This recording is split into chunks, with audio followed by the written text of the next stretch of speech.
Phases of Moon. Moon passes through 8 phases in a month.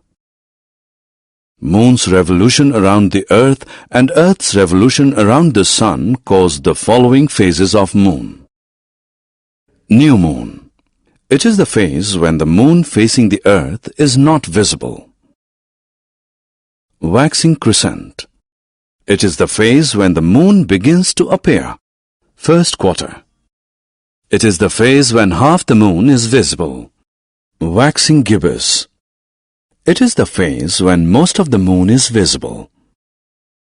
Full Moon. It is the phase when the full Moon is visible. After full Moon, the size of visible Moon starts decreasing. Waning Gibbous. It is the phase that follows the full Moon phase. A small portion of the Moon is invisible. Last quarter. It is the phase that follows waning gibbous. Half the Moon is invisible. Waning Crescent. It is the phase that follows last quarter.